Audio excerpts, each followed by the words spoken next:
He answered. Good morning, everyone. Are you a fine voice today? Should we ask that again? Are you a fine voice today? Great stuff. Awesome stuff. All right.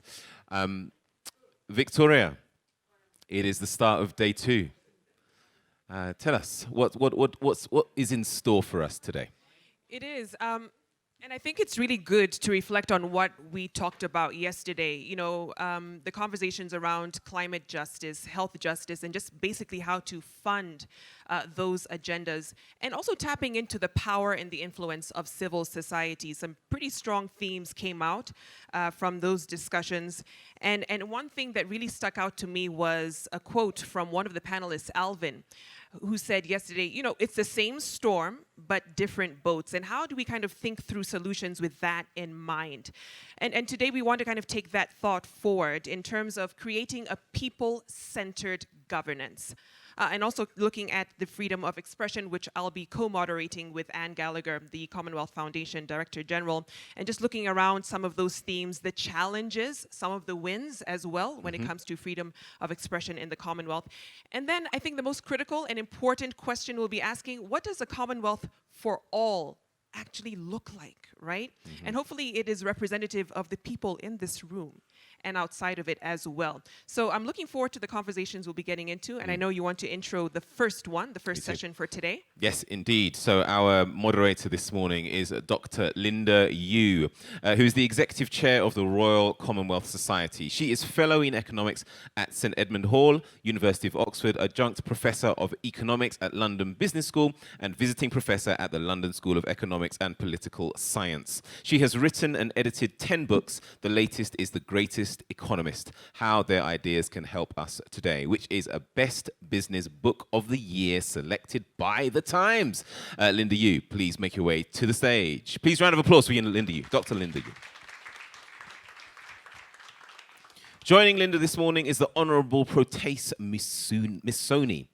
He has held a number of posts in public affairs in Rwanda as a provincial governor, Minister of State for Good Governance, Minister of Local Governance, and Minister of Cabinet Affairs. While serving in public sector, the Ministry of Local Government initiated many participatory forums for planning, conflict resolution, community participatory development, and instruments for enhancement of the citizen voice. Please put your hands together for the Honourable Proteus Missoni.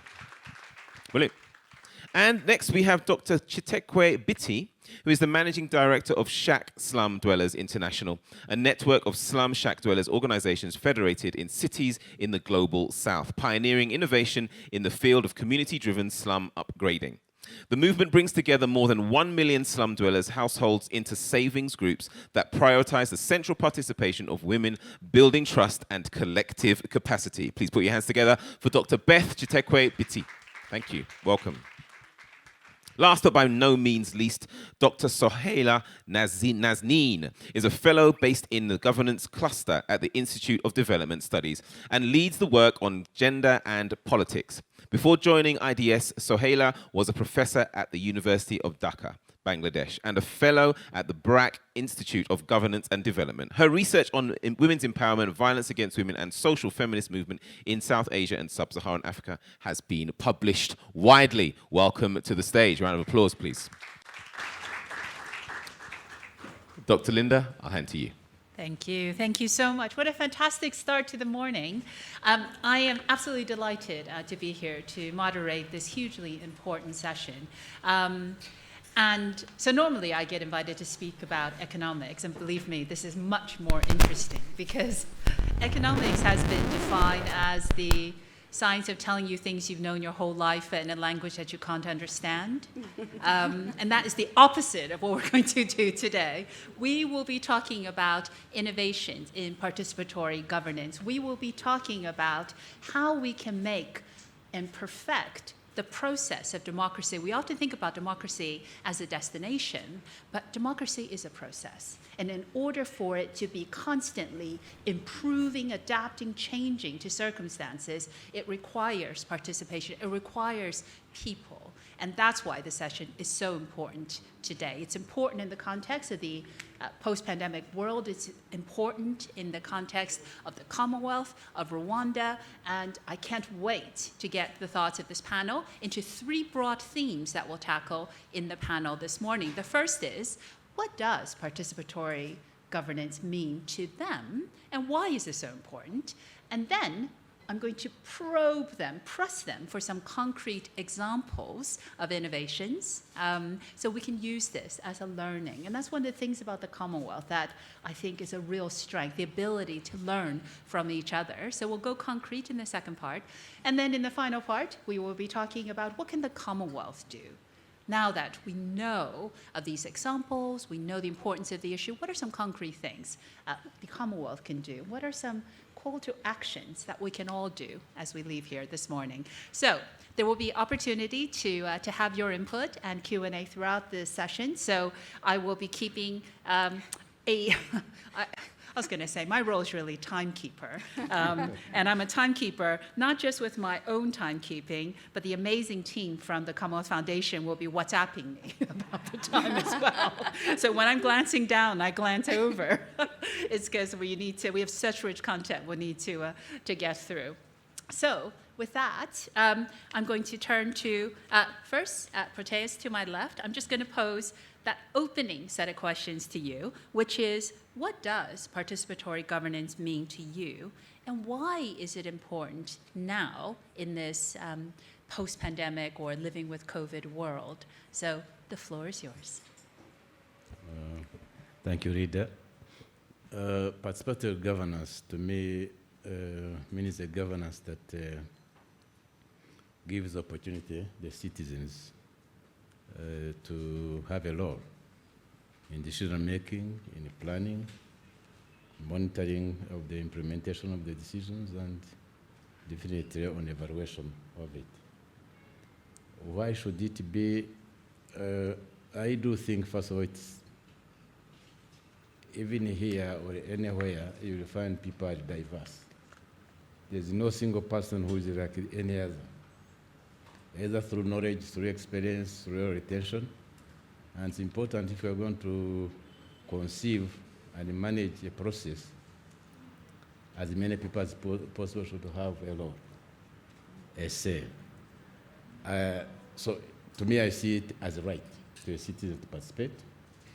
Secondly, I see it as giving whatever you want to do a chance for sustainability, because you have heard the views, and then it allows people not to be excluded.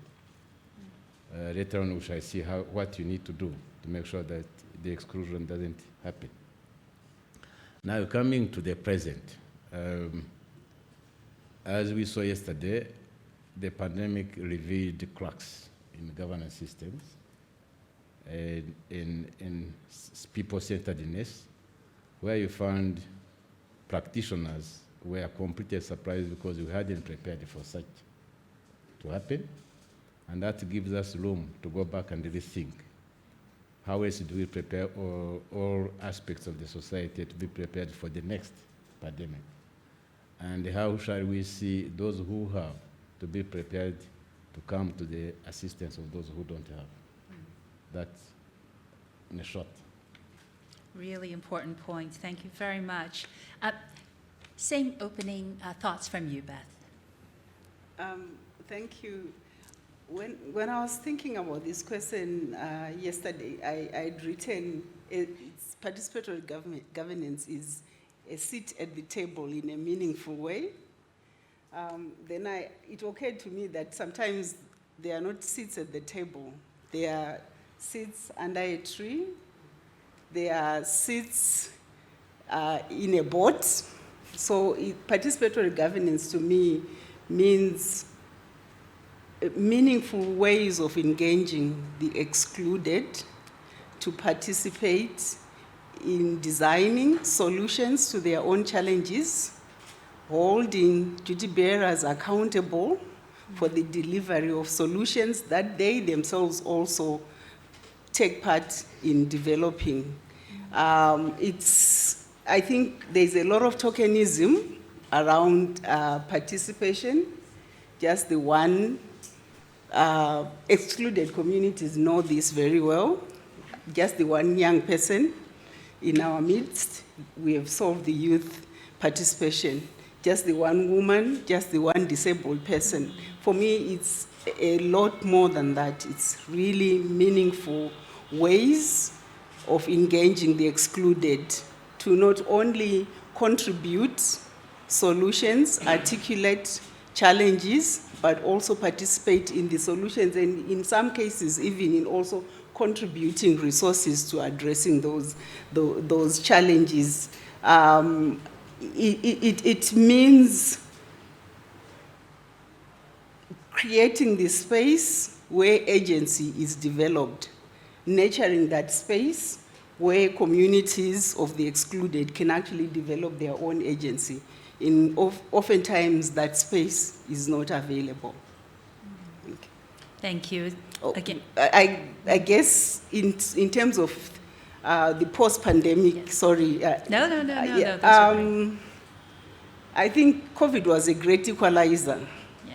For the first time, those that have suddenly felt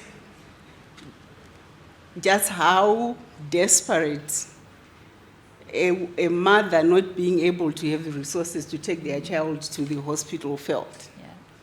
Yeah. In some countries, the leaders who often don't invest in healthcare systems in their own country and go elsewhere to find healthcare, suddenly were faced with closures where they had to rely on their health systems, which were in a desperate situation.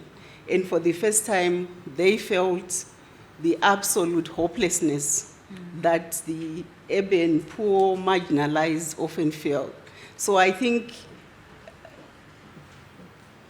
it is a seminal moment for the collective, communities, governments to really think about how to find solutions collectively and solutions that work. Because COVID really showed us that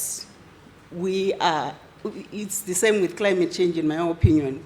We need each other because those issues are going to affect us all the same, irrespective of whether we have resources or we are resource poor. Okay. Thank you very much. Your comment about seats at the table reminds me, and this is supposed to be a joke in Brussels, which is if you're not at the table, you're on the menu. So if there's no seat at the table, pull up a chair. But I was told by the former Greek finance minister, sometimes when you're at the table, you're still on the menu. But I think that goes to many of the points that you stressed about meaningful participation. So thank you very much for those opening comments. And then finally, last but not least, same question to you, Sohaila. Thanks, Linda, and it's a pleasure to be here with my esteemed panelists, but also with you all. What is participatory governance? The thing is that election is a way when we participate in terms of deciding what happens in our country and what should be on the agenda. But that's every 4 or 5 years. And you can't wait every 4 or 5 years. A crisis doesn't wait every 4 or 5 years to happen. So you need measures and platforms to engage in public decision-making spaces. You need access to it. You need to be heard. It's not just voicing your concerns, but your voice needs to be heard. And it's those processes that allow you to do that are participatory governance measures. There are different ways of doing it, like Beth said about it can be under a tree at a community level, but it can also be around participatory budgeting processes where you deal with technical matters, but you can engage with the process of what your budget should look like. So there are different ways of engaging, but it's that engagement and ensuring that you have a seat at the table and that you get to say, I don't want to be on the menu, right? So it's about those processes. So in a way, yesterday we talked about exclusion. So these are measures to ensure that you're not excluded from decisions that affect your lives. The other important thing in terms of when we talk about democracy is it allows you to deliberate with others in terms of what the agenda should be and what decisions should be, which is very important to deepen democracy if we hold democratic values. The other bit is it allows to ensure that the public officials and the elected officials are working with the people and for the people. So it is those processes that allow you to do that are what participatory governance is. In terms of COVID and response to that in terms of pandemic, why is it important? Well, yesterday, all the delegates, when you provided us what works in terms of successful examples, and the panelists were talking about involvement of the community, having the community on board in terms of response, in terms of the power holders listening to what are the demands. And we also talked about closed spaces where you can't get in, where decisions are taken, whether that are financial decisions and other decisions. So you can see why it's important now that we have those processes, not just at the local level and not just at the national level, but also in the international spaces in terms of engagement. So I'll stop there. Fantastic. Thank you so much. Wonderful opening remarks. I'm going to now ask the panel to share some concrete examples of what they've seen work. What kind of innovations, what kind of instances where participatory governance has really made a difference? So I'm going to go down the panel once more, and then after that, I'm going to open it up to the floor for Q&A. So you'll be able to share your thoughts, but not too long, I've been told, but to share your thoughts and to ask any questions of the panel. And I hope we can get in as many voices as possible. And therefore, we will first turn to Proteus. Thank you. It's going to be teasing for me to know which one to select. Yes, I can talk about Imhigo, I can talk about with the hair. But I think the most far-reaching, and I'm glad my former Prime Minister is here in the room, is the reconstructing the state of Rwanda. Back, we all know what happened in 1994. I could say 1994, 1995, there was a vacuum of state. And we had the nation on the move. Some refugees were returning, others were going out of the country, and survivors were roaming out without knowing what to do. And by 1996, a big number of Rwandans were now in the country, but we don't know where to start. Because to end up in a genocide clearly tells you that the governance system had failed. Secondly, I think those of us who were in charge were quite young and very inexperienced in state matters. And so we had to find where to start. One, the president, as we were discussing, said, but why don't you ask the people? So we organized consultation across the whole country on one question. What causes disunity among Rwandans? And it would be a whole week session. And as you can see, some work had to be put in. We all know we are Rwandans, but certain other sub-identities had been, encouraged to happen and so on. So it was deliberate choosing from the cells to make sure that everybody is included. Now, it's amazing. After first day, it was not very active discussion. Second day, third day, some levels of anger and kickbacks. Fourth day, everybody was saying, there's nothing we can do, we are all Rwandans. It's Rwanda. Fifth day, people would start now coming out with bright ideas. And the most interesting is that most of them are saying, look, in the old days, when we had such a calamities, this is what would happen. And so we started picking that one. By the end of the year 1997, a document was put together on what the people were giving us what to do, on governance, on justice, and that kind of thing. But again, the question arose, okay, now that the people have said this one, what should we do? A decision was made to involve civil society, intellectuals, all people, different parties, and so on, in a whole year of discussion on what is the best governance system for Rwanda. We commonly call them the Urugwiro village discussions, where from Saturday morning up to Sunday evening, people would come and really discuss. So the first question was also put to the people, what are the priorities for this nation? Again, 5 were identified: national unity, governance, justice, security, and economic. Those discussions led to the present Rwanda that we have now. On governance, for example, those of who are in the room, I think that's why I'm pointing to my Prime Minister here, clearly stating that the unity of a nation is not a luxury but a necessity. And so everything that's going to be done is going to evolve on strengthening the unity of Rwanda. National Youth Commission was set up and so on. On governance, because again the people were saying, why did you kill your brother? Why did you kill this one? They would say, we were misled. So decision was made.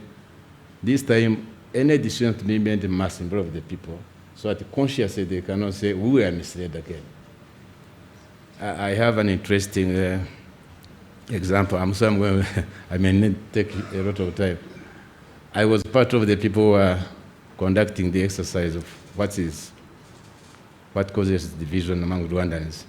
And at one stage, an old man came up and said, look, you are the people who cause us problems. I said, but what? I wasn't in this country. So you leaders are all the same. So that mistrust between the people and the leaders had to be broken down. And it's only a participatory governance that can do that. If you give. And so to cut the story short, out of it, it was decided we are going to have a decentralized governing system where you empower the people to make decisions. Secondly, culture and cultural practices are going to be the cornerstone of the governance system so that everybody gets involved in what they know. That is not alien to them. What they understand, they can upgrade, correct, and so on, but the basis is within their psychic. Decision that any resolution of any conflict must be through dialogue.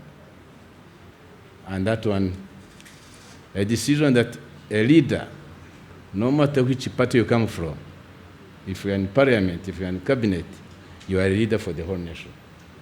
And so a design of institutional framework to make sure that that one is constantly recognizes that you make decisions for all the people, not for the party you came from. A decision of power sharing. Again, the people are saying, you fellows come and agitate us to fight until your stomachs that you want filled. So a decision was then that position of government should be as inclusive across the spectrum as much as possible to remove that animosity from the competition of political power. I could go on and so on, but what was interesting that what was given at the grassroots has shaped the governance system and the governance values for the Rwanda we see today. Thank you very much indeed.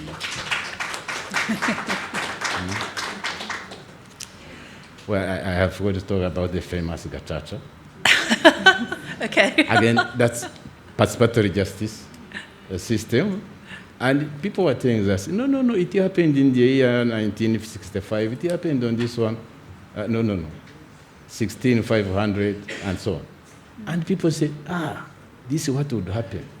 You bring it back to the people and say, we are one. And you can only be one when you put transparency of what happened and you decide to move on, leave the past behind. So that's the story of the Kachach. Thank you very much. Beth, same question to you. Concrete example of where you've seen innovative participatory governance really work. Thank you. So what is the same around the SDI network? We work in 33 countries in different cities with different contexts. But what is at the heart of how communities organize themselves is around saving schemes or saving collectives where women mostly come together and put whatever resources they have as a point and then an entry point of beginning to form an institutional form within a community in informal settlements and slums where often people feel excluded. And what that does is it starts with you bring your small cent and the other person brings, and then you build on that. People start to talk about other issues. Why are our kids not going to school? They start to collect data. They involve young people who are more, I suppose, familiar with now gadgets around GIs. They map their communities. They start to discuss what is lacking in our settlement. And as a basis of that, they start to engage local government. I'm Zimbabwean. I work in South Africa, but I'm Zimbabwean. The particular example I will use is in a settlement called Zvarasekwa Extension. Actually, it's related to CHOGM. When Zimbabwe was still part of the Commonwealth, the Queen was coming to Zimbabwe. And as with most governments, I'm sorry, government officials who are here, when you have a big event like this, you want everything pristine and clean. So people started to be moved, and they were moved outside of town and put in what were called holding camps, because, gosh, the Queen should not see just how terrible some of our settlements were. So this particular settlement was actually established in those who have the history of the Commonwealth will tell me when it was held in Harare. And that settlement grew. They were told it's going to be just for a short while, we'll find you a permanent solution. It wasn't permanent. In 2005, we had widespread evictions again across the cities. We are clearing up rubbish, that's what they called it. Still, national government. And at that particular point, everyone was on the streets demonstrating against this terrible happening. The communities that we work with told us, it's you middle-class people who have the luxury to go into the streets and demonstrate against government. We have no option but to talk to government, because a solution is not going to be found until we speak to government. And that's what we did. We organized a meeting. We sought out the Minister of Local Government. We told him just how unsustainable this issue is. And coming out of that, subsequently, they agreed that this community that had been created during CHOGM would now be upgraded, and the families who were living there could actually have secure tenure. We were lucky. We had a support from the Bill and Melinda Gates Foundation to develop this program. The city partnered with us to develop an upgrading plan. And this is where my analogy of a tree came, because this is the first time the housing director of the city of Harare came into these informal settlements and sat down with the community to start to talk. So what is it that you want for your community? What can we do? And if you go to any local authority, they will tell you we have no money. but they have engineers, they have planners. Those are resources. So the community said, we have our own money, we have a little bit of money. The network that's SDI said, we can support this with a little bit of money too, but you as the city, you have to match that. Because we were very aware that the Bill and Melinda Gates Foundation will have a program for 3 years and then they will go away, but we needed to establish something that would go beyond this particular settlement. So a plan was developed with expertise from the city's planners. The community put in their sweat labor. I have pictures of women digging trenches to put in pipes. One of a funny story, they would say, gosh, how tough it is to build this trench. Can you imagine another woman coming to take my house? This is not going to happen. And the women were at the forefront. Drain layers came from the city. They came in to support with drain laying and training also the community.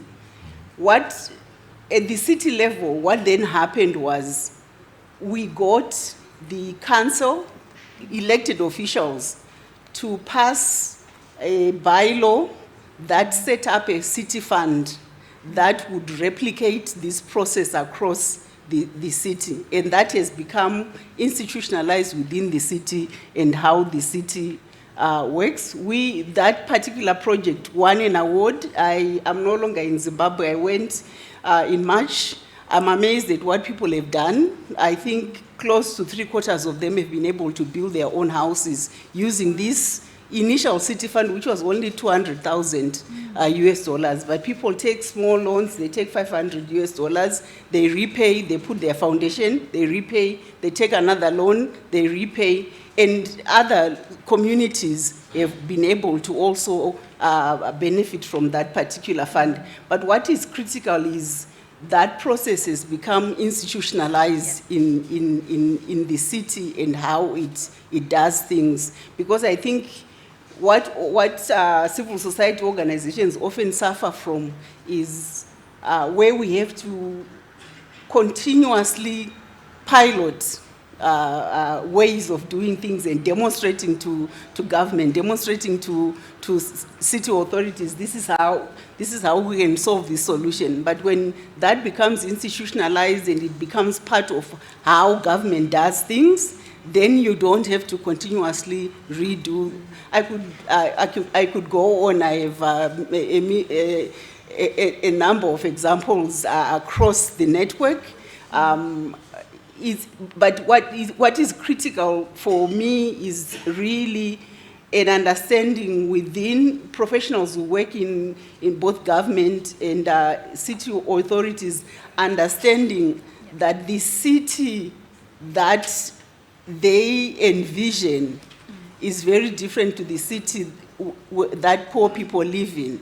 And for them to understand how to change that, they have to find a way to ask them and work with them to develop a solution. Thank you. Thank you very much. Sahila. Okay, so the example I have is from Bangladesh, and this is a civil society-led example. Obviously, states can also create platforms. It's not that civil society has to create platforms all the time.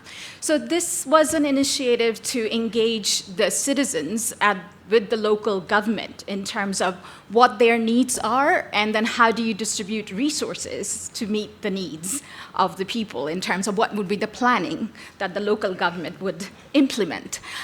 So in Bangladesh, it's a union, and 10 wards make a union.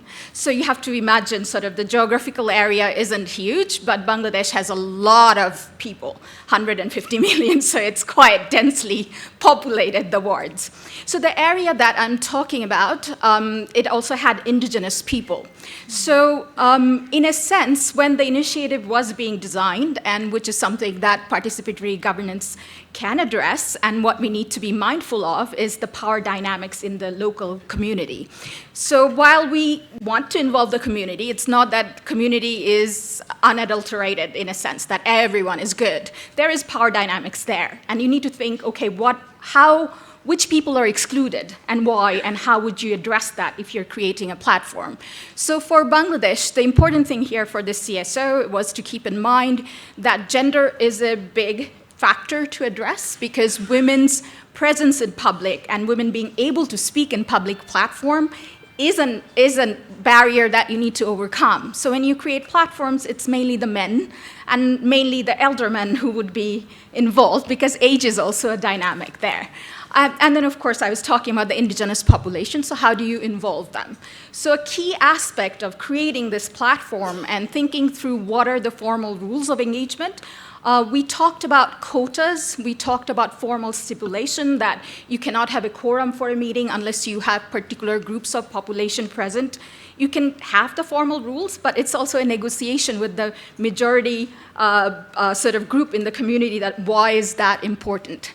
The second aspect that this successful initiative had to sort of do is sort of build capacity of people who face particular disadvantages. So what it required is to sort of engage with the women and the indigenous community in terms of who would be interested to be part of this platform, but also to sort of talk about what kinds of information is needed. And then before the big meeting, you need preparatory meeting. So what that means is the civil society organization staff had to put in extra time and energy, but so did the representatives from those communities. So you had to be mindful of what time, which sort of areas needed sort of addressing. And then, of course, thinking about where would the meeting place be, because transport is a big issue. So it's all these little things that you have to pay attention to, and also the big things. In terms of when you come into a bigger meeting and you're talking about distribution of resources, what issues would be prioritized and why? So you do it through ranking exercises, which is a participatory way of deciding what issues are important, and people get to see what are the different issues, and you get people to reflect. So you have to give time for that reflection. But apart from the decision-making and reflection and the power holders, for example, the elected union officials, engaging with why is this issue important or what issues got excluded, was also engaging with the local government officials, having them present at the meeting to hear what is being talked about, what is being left out, and then how would you address that in the future? So there are different ways of engaging, and reflection is a big process of that. That deliberation needs to happen. But what was also interesting in this initiative was this is about local level and how local level money would be spent. So when you're talking about what resources comes in and what are the streams and et cetera, one thing was it was eye-opening for the people that, oh, this is how much we get, or these are the different sources, why is it being used this way? But apart from that, there was also discussion about what the central government sends you, and that's locked in. So then there was the issue of how do we then address who takes our agenda to the central government? We are just talking about at the local level. So then there was discussion about how do you connect to civil society actors who are working at the subnational and national level, who can take your agenda upward. So it's about that kind of sort of capacity building and that kind of transmitting of agenda upwards, which becomes important, and it can happen from the local level. So I just talked about sort of how this thing worked so well. Well, it took time, and there were lots of barriers to it, and I can talk about that later, but I'll stop here and let's go to Q&A. Oh, thank you. Fantastic examples all around. So thank you very much to this very thought-provoking panel. I think my immediate takeaway is it takes time, it takes thoughtfulness, and communication is key to participatory governance. It's how you design that communication, which has really come through. And what I loved about all these stories is, of course, there's barriers, but it's longevity of the change that resulted. There's a sustainability when you're inclusive, rather than imposing something from top down. Kind of like when you raise children, right? You tell them what to do, they won't do it. You let them choose, next thing you know, oh, well, they will go to bed at. Okay, the floor is open. If you'd like to ask a question, yes, please raise your hand. Oh, there are tons of hands. This is great. So I'm going to try to get through as many questions as I can. So I'm going to ask you to just say your name quickly, who you're, which organization you're with, and then just ask your question briefly if possible. Okay, so I'm going to go. I'm going to go. Can I go to? Yep, I think we'll go here first, and then I will. Wish me luck.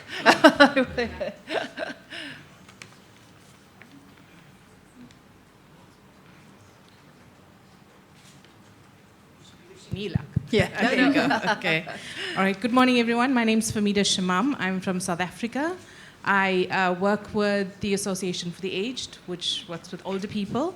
I'm also part of Common Age, which is the Commonwealth Association for the Aging. I find this very interesting, so thank you so much for the input. Two things. One is I just want to talk about the inclusion of older people. Yesterday we had quite a lot of discussion around inclusion of people with disabilities, but I think the inclusion of people who are older is equally important, and that becomes something we should be considering, especially on this platform. Just as an example of participatory governance, in the province where I live, KwaZulu-Natal, the government actually set up a structure through the legislation called the Older Persons Parliament, where you have older people that come to a parliamentary process and they are able to give input in terms of the challenges they experience. Wonderful, wonderful initiative, but it goes nowhere. And I think that's part of the challenge. We managed to lobby and mobilize many of our older people, and they get really excited because someone's listening to them. And they make their presentation, so we do the capacity building, we take them through that whole process, and they're really hyped about it.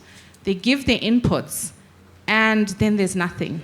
A week before the next sitting, which is a year later, we'll get an email to say, okay, it's the next sitting, and now we have to lobby and get the people organized again. So I'd love to hear from the panel. How do we escalate this? How do we make sure that it's meaningful? Comes back to what Beth was saying. How do we make sure that this is meaningful engagement? I'd love to hear from the panel. Thank you. Thank you so much. I think as we all get older, this question becomes more important. Beth, I think you're probably best placed to answer that one, if that's all right. Okay. And then Proteus. Okay. Well, thank you for the comment and the question. It's a pertinent issue. In Rwanda, we have two ways we are handling it. There is, in Kinyarwanda, you call it inteko y'abakuru. So the aged have their own organization, all the way from the grassroots to the top. And they can sit and discuss not only about their issues facing them, but what is happening around their community, and be able to channel their views to the structures of governance in that area. And in particular, there's a setup, they call it the advisor to the president. So the senior people have been participatory in civil society and the government in the private sector, and permanently they can sit and choose an issue facing the nation, make research. The government gives the money to them for research, and then they can be able to advise the government. Now, that said, I think we need to do more. I think we need to do more. We need, as I know the structure is there, but apart from that, on presidential advisors, and I haven't had any direct linkage between Inteko y'Abakuru with the parliament. I think that's something we can pick from there. They are normally represented in one of the consultative fora we have. We call it a national dialogue meeting that is open to everybody on a year basis. It is an agenda setting meeting, but it is also an accountability meeting. And when they come in, they can voice their concerns about, and you know, when you are old, you are privileged. You can criticize without any fear. because you don't have any baggage for the future. And one thing I remember concretely is that they forced the government to make sure there is health insurance. That if you have been working, normally you would drop off and the health insurance as a worker would drop off. But now it continues until you die. But I think those Rwandans who are here who can see how to tie the two processes with Parliament. Thank you. The other area is the Senate. I think generally the age of the senators must be more. Yeah. It comes back to the other reasoning that if you are old, you still have a lot of interest to see that what you have built can carry on forward. And so the Senate in Rwanda is mainly focused on the national unity of Rwanda. And they have to bet on it and make sure that there's no one that is left behind. Thank you. I've been reminded that we are very short on time. So if it's okay, I'm going to have panelists just one answer to the questions, and we'll try to keep your questions brief. But we are really honored to be joined by Dr. Ragira, who is the former Prime Minister of Rwanda. So I'd really like to invite a comment, if I may. Yeah, he has been putting that. Yes, I think that would be, it would be remiss of me not to, so please.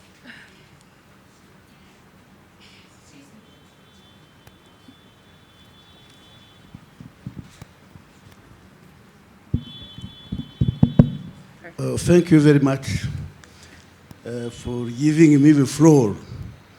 And I'm happy to be with Honorable Prote Musoni and to follow what he said. We have been together in a hard time of 1994, 95, 96, and 2000. He was governor of Eastern Province, a very complicated matter because the province he was leading was one in which there are many people returning back home in Rwanda, coming Uganda, coming from Tanzania, and they wanted to settle where they were before, while they find people again settling the property. Imagine how to solve a kind of problem. One of the best examples was a house of a former leader of the Eastern Province, in which there were nuns, and when he came with his family, his wife, sisters, and sister-in-law, and he settled. It was not so easy to come up to solve a problem like this one. And this was an example. There were many, the whole province. He did too much. He said a little. Yesterday I told him, you deserve to be awarded by a golden medal.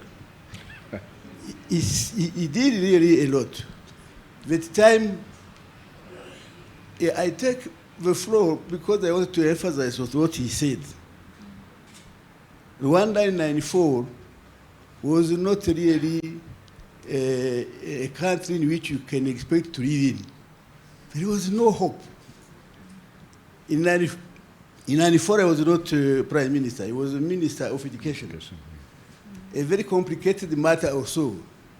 How to receive a kid coming from Congo, the time Zaire.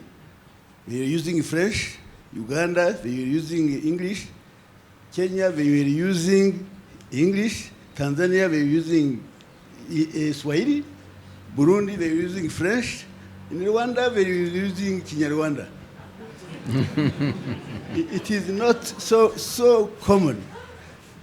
If there is something I did in my life which is giving me satisfaction, is to have been Minister of Education after the genocide of Tutsi in Rwanda. Now, imagine people coming back from outside. They went outside in 59. After 30 years, they come back. And they find those who shot them leading the country because they were a certain force of liberation of the country. What he said, Urugwiro village discussion, it was where they had a strong meeting in which decisions were made to really establish certain principle, key principle for leading the country. Because you see people who were not able to sit and talk together and then establish the key principle to guide the country. It is a matter not, let's say, not given by everyone because you have to be given what I can say a God blessing. The God blessing was what? Is to get a good leadership. The good leadership is not from the bottom, it's from the top to the bottom. You got a good leader. Our president, it's a model. Really, we settled together the time I was the prime minister, and we discussed to see how we can lead the country, administration, justice, economics, everything you can think about for the life of the country. This is participatory governance. And in the matter of justice, you cannot imagine that you can use the traditional justice. And then it was easy to establish a church jurisdiction.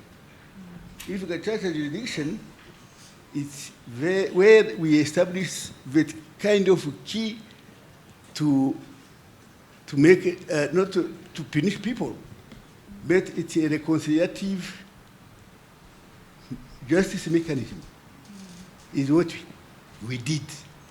And there, people were given the opportunity to sit, to talk, and even to condemn or to pardon is what I can say participatory governance. I thank Honorable Protem Soni because I mentioned that I was here. It was not even possible for me to take the floor, to ask to take the floor, but I did. Me, I was not coming outside. I was living in this country for a long time. And I was in the opposition. And I have been saved by, most of people know what we call Hotel Rwanda. People who have been refugees in the hotel with me, Corinne. Is where I was rescued. Even my successor, Prime Minister Makuza, was also there. It's like that we have been saved, and now everybody is on the same level of communication under a very good, brilliant, patriotic leadership. Thank you. Thank you very much. And I'm just taking a look. I know you had wanted to ask a question. I'm going to give the floor to you. The question can be very brief, and then we'll have to move on to the next section, and we'll come back to questions after that as well. So I think there's a mic coming at you from both sides now. Thank you. I'll try and be brief. Thank you. So Linda, as you said, democracy is a process, and I would like to add to that. The democracy is a process, and the timeline to bring about change is in decades, and not in years and months and days. I wanted to say about civil society, but let me go straight to the challenge that I would like to put in front of the panelists to discuss. Civil society space has been shrinking across Commonwealth countries and around the world. And I'll be very candid here. We've also seen autocratic leaders in democracies have almost become Pied Pipers and have turned citizens into rats. Sorry, no offense, please. Sorry? But that's the reality, and they have manipulated social media where citizens feel they are participating in the democracy. Sohela knows what I'm referring to. I come from India. And we have seen that in many democracies where social media is being manipulated. And people feel they are participating, but we know how meaningful that participation is and where that is leading us to. And also, we have made progress in terms of democracies around the world. But if I zoom out, we are facing many crises together. Talk about economic crisis, biodiversity crisis, climate crisis. So it will be great to discuss the big picture, what's really wrong. I'm Harjeet Singh, and I'm with Climate Action Network and Fossil Fuel Non-Proliferation Treaty Initiative. Thank you. Thank you. In line with the principle I just established, we're going to have one panelist answer that, so we can try to do the next section, bring in more questions. Sohela, I'm going to ask you to answer that one. Harjeet, you put me on the spot, didn't you? So you just stole my point. This is in answer to the question in terms of what can Commonwealth do. So in a sense, one of the points I was going to make is it's not just about when we talk about participatory democracy and we talk about it fills in the democratic deficit, and civil society has a duty to do so. But it's also important to remember that civil society actors, not all of us are good. There are also actors who are not so great, let me just put it that way, and with very nefarious agendas. So having said that, and given that social media has opened up space to a lot of different types of voices, and you don't have regulation there, a lot of things are coming up. So there's been a democratic backsliding in a lot of the Commonwealth countries. So in a sense, for the Commonwealth itself, as an agenda, and I know it's coming up in the next panel in terms of freedom of information and how do you protect the space for dissent, it is critical. So for Commonwealth, in all the 54 countries, ministers are there. Would they make a commitment that they wouldn't regress on that? What would the civil society actors who are present here and civil society actors in in the member states who are not here, how do we build sort of alliances of solidarity so that when they are under attack, that there is protest, and there are protests, and sometimes protests don't work, but you still have to raise the voice, because if everyone remains quiet for diplomatic reasons and everything else, then it's as if things are not happening, but things are happening. Those are two small steps and not always effective, but we can talk, and I'm sure you can talk in the next panel also about this agenda, which is very, very critical. Thank you very much, Sohela. And in fact, I think you've already touched on the topic of the next session, because maybe just briefly, if you can add, I'm going to pose a specific question to you from this on this topic about the role of the Commonwealth, which is how can the Commonwealth harness the adoption of a strategy that truly involves state, civil society, and the people to ensure that every actor is reflected? If you had a tip there, or ideally to have, what would it be? Now I have a question back at you. Are you talking about at the international level adopting the agenda, or sort of a democratic process that is present at the national and local level for the member states to ensure? Or am I talking about all of them?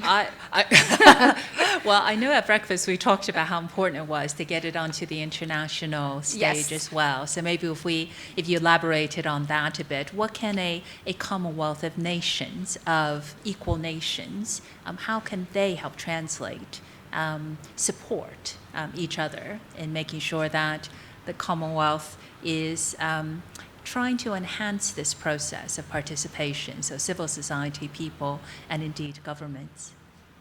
Okay, so there are a few things here. So I'll just answer the question for the next session, right? So one thing is, of course, here we talked about what are the success stories and what can we learn.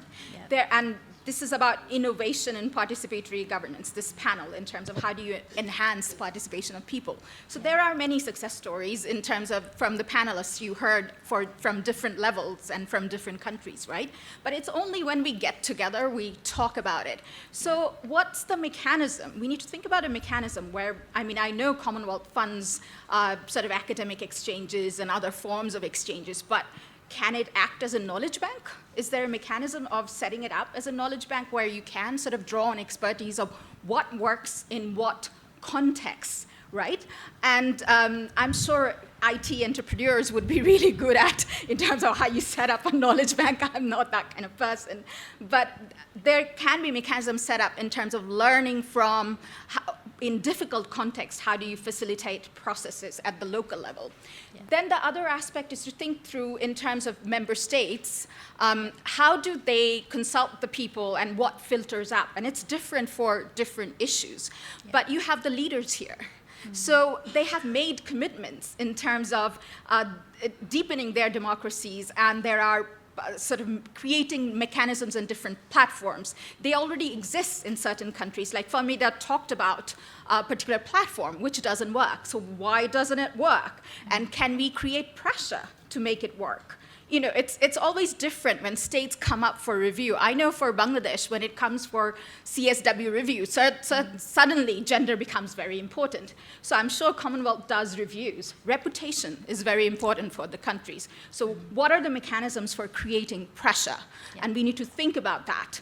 And the other aspect is to think through, there are global networks that work on certain issues. So for example, in the first panel yesterday, you heard about universal healthcare kind of networks. What are the alliances and networks that us civil society people can be members of? SDI works in so many countries, so yeah. We already have strength. How can we harness that strength to create that kind of global pressure? And you take one issue one by one at a time. And there are different actors working on different issues, so you can build those coalitions. I know it sounds fluffy, but if you take, for example, issues of informal settlement, work with SDI, and there will be concrete ways of bringing out that agenda and getting that platform. And lastly, for the Commonwealth, the different institutes that you have, they need to create that space for us to be able to pitch that. So how do you do that? I'm just going to throw in a quick example from the Royal Commonwealth Society, because we're the secretariat for the Commonwealth Youth Gender Equality Network, which represents Commonwealth youth at the UN and brings together youth from different countries. We have an IT platform called a Knowledge Hub to try and share knowledge of what different youth leaders are doing. So that's exactly to the point that you were saying. So therefore, you get that participation and you sustain it and you can learn about it, and then you can bring a collective voice to it. If anyone's interested, it's on our website. Very proud of the IT platform. And Libby is right there, head of public affairs for us. She's really good at IT. As you can see. If anybody wants to know how we did it. But Beth, let me come to you on this question. I'm going to ask you specifically about how the Commonwealth can help ensure that member states create opportunities so the weaker and more marginalized groups of society are included in participatory governance. I like the term charity begins at home. I think if those countries that have transparent systems can use their experience to influence others. In the SDI network, we have peer learning. COVID put a stop to that face-to-face learning. I'm not very familiar with the Commonwealth institutions, but are there platforms for Commonwealth parliamentarians, for instance? Yes. Are there platforms for Commonwealth local government? Yep. Are there innovations that are happening in Durban or Cape Town that other Commonwealth cities could learn from? I think knowledge hubs are great, but they are also exclusionary. because they are only available to those that can actually access them. I really think there is a huge opportunity here, but also creating this space for those that are marginalized to be in this space. I think it's absolutely critical that their voices, for SDI, we have been to the World Urban Forum a number of ways. It's not my favorite place, but we insist on going because it's absolutely critical that in matters that relate to habitat, the slum dwellers are seen and their voices are heard and they demand the space. There is now a grassroots assembly now because of that pressure. And what is actually really good about this space as well is not just these conversations we are having here, it's also the individual conversations we have with each other while we have a coffee, and then the linkages that we make in that respect. So for me, I think this platform of the People's Forum, what are the innovations that the various components of the People's Forum have come up with that can create, can you use this as a mechanism to link different organizations that are doing exciting things that can be replicated or used in different countries depending on the context. I really think there's a lot of value in numbers, but also what I've noticed is you take criticism better from your peer. So when the ministers meet, what are they being asked to talk about? Yeah. What are they saying about commitments that were made in the last meeting? And what do the others say about that? So I think also not just a platform to talk about just how great we are, but also for the collective to also demand accountability to the rest of the group. Thank you. That's a good use of peer pressure, I think. And a final thought on this from you, Proteus. How can the Commonwealth help support improved participatory governance? I think I will summarize what they have said. Want document, disseminate different practices, best practices, in order in venture to draw up best practices to inform the guidelines that the Commonwealth can give out. I emphasize guidelines because we are diverse. And as we know, governance and democracy participation must be society specific. But some guidance can be drawn out to be discussed. The peer reviews and peer pressure, it's very important. I would want us to come to the third suggestion. It was mentioned yesterday, segregation of civil society, private sector, and government. I think we need to create where all the three aspects of society speak together. It would be crucial. Yeah. And it's very possible if you buttress that whether you are in civil society, or in private sector, or whether you are in government, in the end it's about the well-being of the people that you must serve. And that alone can create the impetus for us to come together and discuss for the good of the people. Thank you. Thank you very much. We are very short on time, but I do want to pick up a couple more questions from the audience about what the Commonwealth can do, if I may. And then, again, tons of hands. If I could go there first, and then I will come to. I will try. So if we could keep the question brief, just your name and who you're with, I'd be really grateful. Yeah. My name is Anne Kairava from Rwanda Initiative for Sustainable Development. And my organization works with the communities. And I like where Honorable Muson has ended. And I think in participatory governance, that's the biggest challenge. I like the experience that Dr. Bathy talked about of SDI and how Honorable Muson describes this and the recommendation he makes. And from yesterday, where they said civil society should come on board, civil society should push. And the head of UNDP talked about finances. We cannot work without finances. So I think in Commonwealth, this wealth, how do we use it to be able to engage together? It becomes theoretical that we talk about, yes, we are all here, we are people's voices, but how do we come together? What do we bring on table?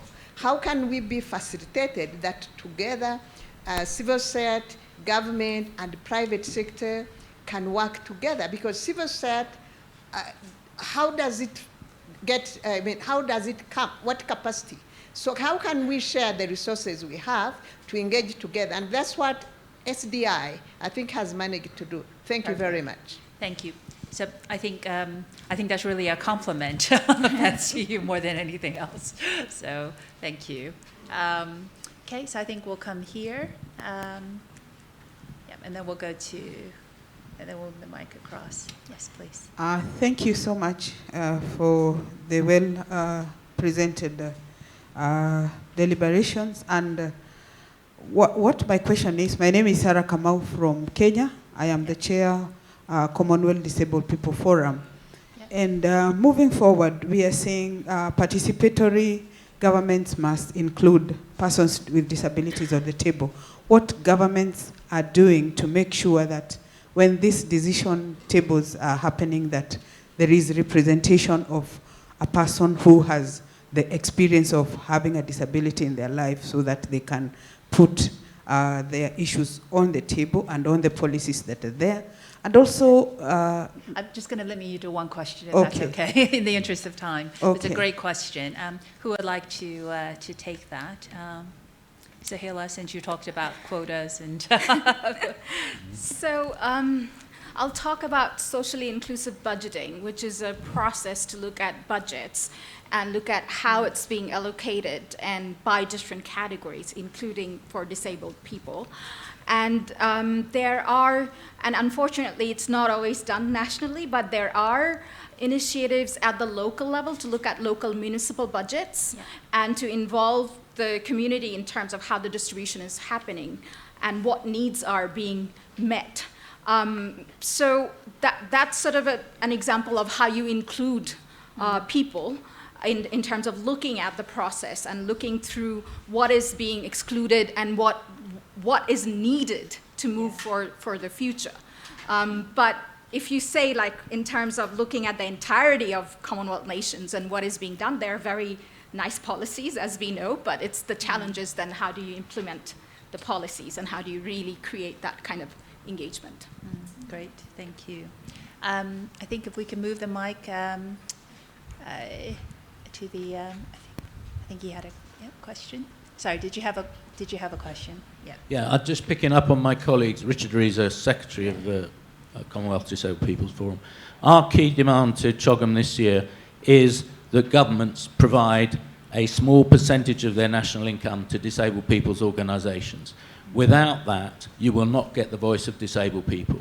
You'll get individuals who put themselves forward and say they're the voice, but we have to create capacity building and democratic structures in all our disability organisations across the Commonwealth, so a genuine voice comes forward rather than a self-serving voice. And that is absolutely imperative for us, because without it, many of our organisations are going to collapse. Thank you. Thank you very much. I think you had a question there. This is Dr. Shruti Mahapatra from India, and I'm also the Vice President of Commonwealth Disabled People's Forum. And I just have two concerns which I want to share and the panel to respond to me.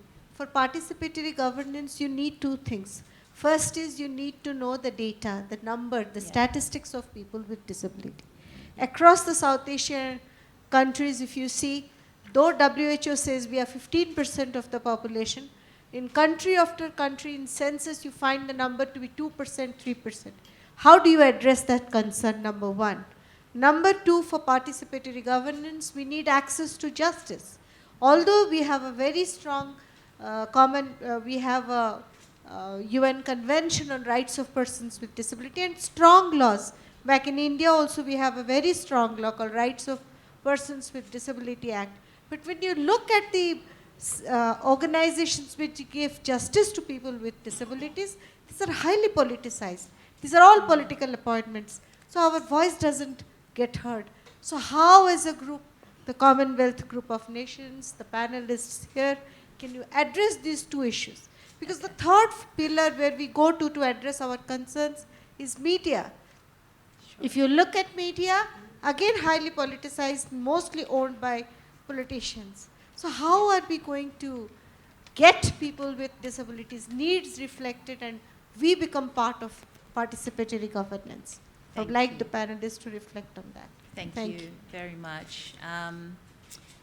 Beth, do you want to share any thoughts? And then I will come to you here. I'm afraid my response might be woefully inadequate, and I can only base it on the experience of SDI. What has made our processes strong is that you need to create strong organizations at the local level. No one is going to listen to you until the organizations that are at the local level are strong themselves. And there is always power in numbers, and I'm sure I'm speaking to the choir as it were, so I apologize if this seems sort of like blasé. We collect data ourselves as SDI in the informal settlements where we work, and then we use data as the basis for advocacy.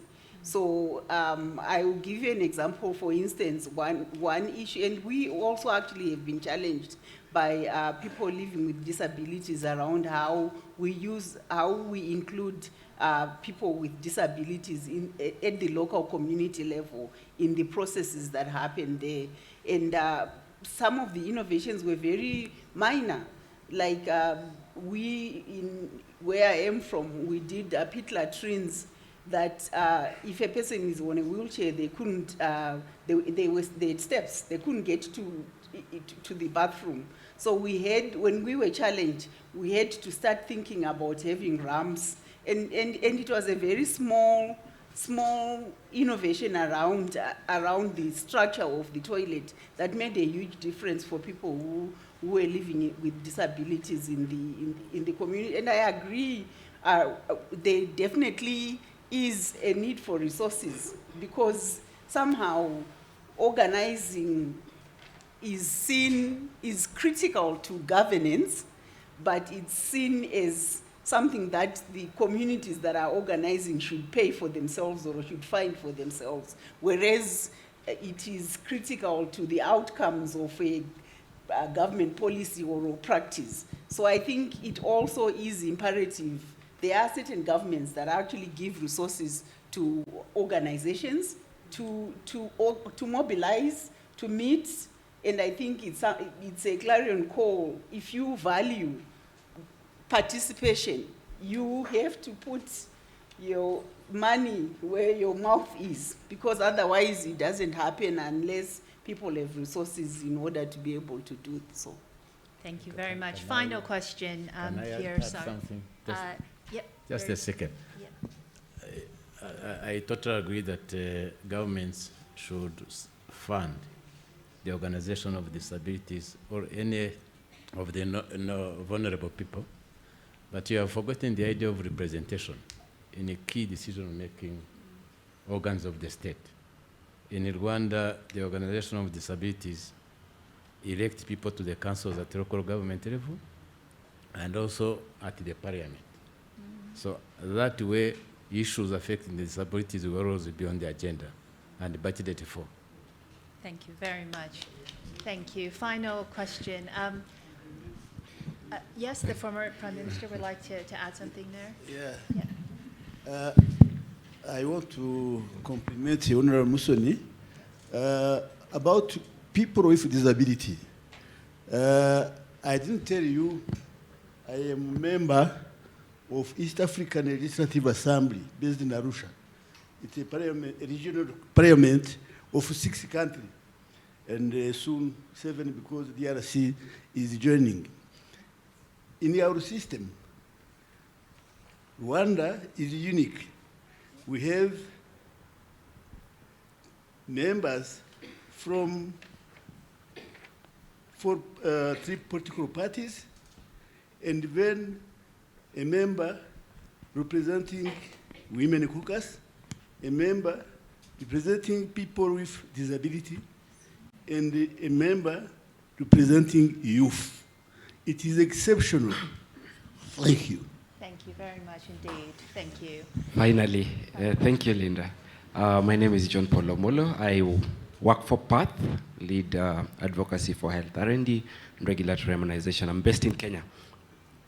As we think about meaningful participation, I think one of the key things that we need to understand is where did we come from? We came from this point where we were looking for spaces, and then spaces were created. And then these spaces were created and then infiltrated by the political class. And so we have spaces, people speak, and things don't go anywhere. I think for me, the next step where we need to get into is where the people get into the space are well capacitated to know where their right starts and where their right ends, and to know what to do with those rights. And also, again, understanding that they have their social accountability or accountability spaces that are safe enough for them to move their agenda to a point that will benefit them. Right now, Africa is talking about manufacturing and all these spaces around strengthening the manufacturing space in the continent. But what is the voice of the civil society? How much have we put our voices in this context? When those products get into the market, will we take them up or will we shy away from them? So we need that capacity. Thank you. Thank you. Open to the panel if anyone wants to reflect on that. On the question of, I didn't get it very well. But I wonder if he was talking about me. And if it was, I think it would be a wrong approach to civic action. You can't be branded forever for what you did in the past. I can be in civil, I can be in political, I can be in private. But that said, what the most important aspect of civil society to me is people coming together to solve the issues that face them, or to agitate for solutions for those who should be able to provide it. And yesterday, I think on the panel, it showed that we still have lacuna. We have certain deficiencies in the civil society organization at the community level, where we need to put as much effort as possible so that we can get the people to participate. For me, participation of the people is so crucial because it dignifies them. It gives them dignity, that they are also people, they are respected and they are heard. And you can't give anybody more than that. If you give them space and listen to them and see the solution they propose are working, you energize them for better solutions in the future. Thank you. We are completely out of time, but I do want to give just a final call to action for this panel. You have 30 seconds each to say the one thing that government, civil society, people, that we can all do now to improve participatory governance. 30 seconds. Sohila. Goodness, I'm on the spot again. I think it is about reflecting on our power and privilege. No one is without agency. All of us have agency, but at the same time, it is important to know that if it is about accountability processes, while we want to hold the government to account, and the government has certain responsibilities and knows very well what those are, as civil society actors, we also have to be accountable in terms of who we represent, what interests we represent, and it is a political process, so it's not going to be without dealing with polarization and dealing with sort of the power dynamics that you process, and you will have to navigate that. And that's not necessarily always easy. So remember who you represent, why you are doing that, because it comes from a certain value that we all hold. Thank you. Excellent. Beth. I have a very, what might sound a very naive clarion called trust, because I think if, of course, cautionary trust, because I think this dichotomy that civil society always has to be engaging with the state from a position of contestation is not helpful if you really want to develop governance that can actually result in tangible changes for people that require that change. So yeah, and of course, once you trust, when commitments are made, you should find clear ways of holding duty bearers accountable for those actions. Thank you. Excellent. Pratesh, final word to you. I had that one. Build the trust. Build the trust. We shouldn't wait for the government to do it. We should take the initiative to build that trust. Secondly, I think civil society should recognize the power of the multitudes it presents and be able to use it constructively to engage the governments and the private sector to do good for society. 1 second for something that is burning me. Yesterday, Kaberuka presented about the 18 billion required for the Global Fund. I put up my hand, but I wasn't recognized. And I was wondering, Commonwealth with 2.4 billion people, and I calculated in my head that would be about $9 per people contribution. I even multiplied by 2, saying that of the 2.4, not everybody may be able to get $9 in a year. But we could say, can we organize and mobilize in our countries for people who can contribute $20 in a year? And the Global Fund will be funded. Thank you very then much. we wouldn't have to go, and once we do it as people, then the governments will come running. Yes. They will come running and contribute. So I would put it on the table. We go out as civil society, convince our governments to make sure we put their structures for ordinary, well-having people to contribute to the fund. Excellent. Thank you so much. I'm supposed to sum up, but I don't think I can because it's been such a rich discussion. I don't want to reduce it to a few points. I think maybe if I just reflected on what we just heard, I think, power, agency, how you use it, and then building trust. There's a famous saying by Ronald Reagan who said, trust but verify.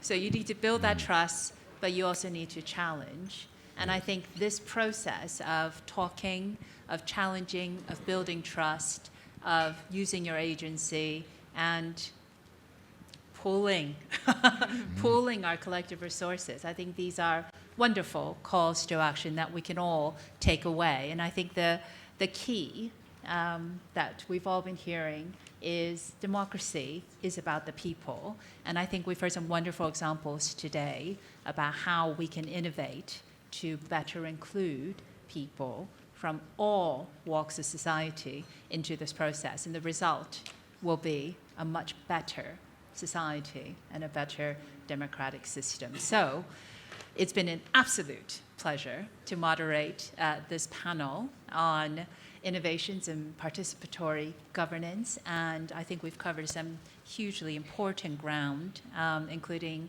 the role of the Commonwealth, including what we can all do, and hearing some success stories and challenges. I think it's just been an absolutely riveting hour and a half. So, and thank you all for your questions. I'm sorry we couldn't get to all of them. I realize with this high caliber of delegates, each of you, you know, and including the former Prime Minister, could all actually be panelists. So, you know, so I can only say time is limited, but we'll be here all day. There'll be time for breaks. Let's continue this conversation and dialogue. But before I let you go to do that, I do want to convey apologies from Mayor Yvonne Aki-Sawyer, the mayor of Freetown, Sierra Leone. She actually couldn't join us because of an emergency in Freetown, so she sends her apologies. But it just meant we had more time for these fantastic panelists. So if you can join me in thanking Proteus Musoni, Beth Chitekiwi BT, and Sohela Nazneen for an absolutely insightful and inspiring discussion.